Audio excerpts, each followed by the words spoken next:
Hi, Waco Rotary.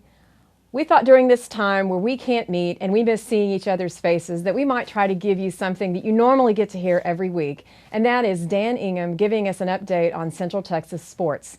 I enjoy hearing Dan, and I hope you'll enjoy hearing from him too in these clips that we have today about his take on Central Texas sports and how we can be great Central Texas fans during this different time. So I hope you enjoy this. So I appreciate you coming today and giving us that context, just sort of what it's like to be in Central Texas sports from, you talk about high school and MCC and Baylor and sort of what's going on. So talked about from that perspective of community, what's going on, how has COVID basically impacted our community sports? Significantly. I mean, I think you could start at the little league level. Youth sports level has been impacted, I would say, perhaps more than any other. Especially, I mean, there are little leagues in town that didn't get to have their baseball and softball seasons that last spring. They just didn't happen. You're starting to see some of that come back, but those just stopped right away because they may not have the resources that high school, college, and pro sports franchises have to put in safety protocols, that kind of. And we're still learning a lot in the spring, frankly, too, how to handle all this. So I would say you start at the youth sports level, it was impacted big time.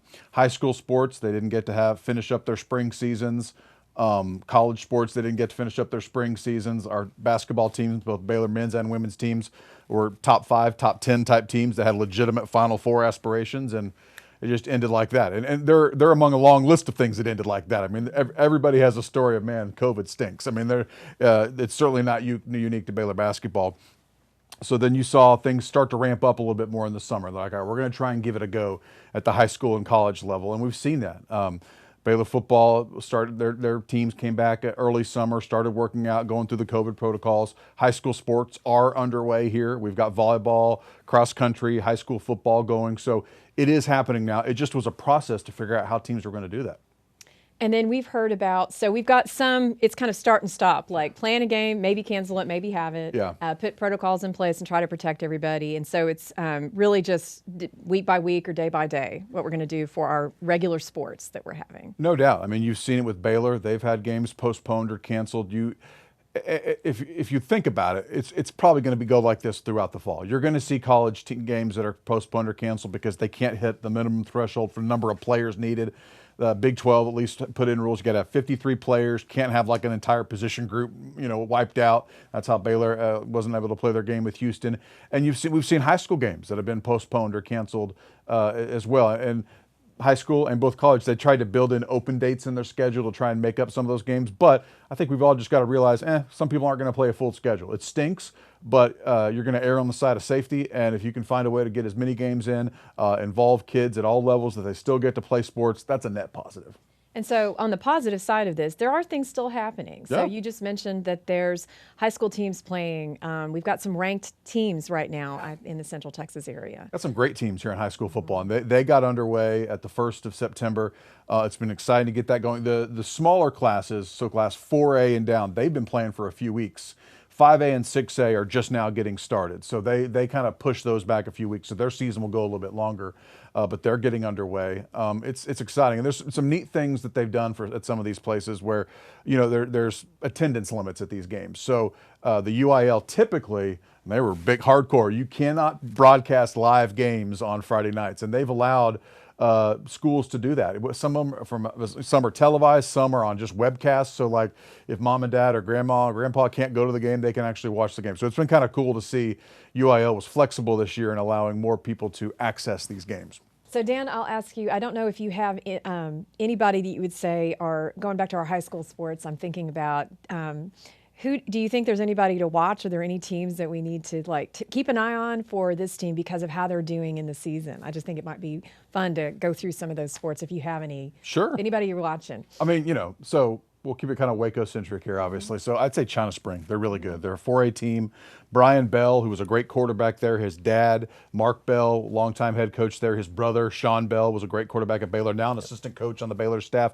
They're undefeated, and they're looking really good as of this taping. They're a team that can be really good, and they are ranked in the top 5 in the state right now. So watch out for the China Spring Cougars. They're a team that has aspirations to make a run. La Vega's always good.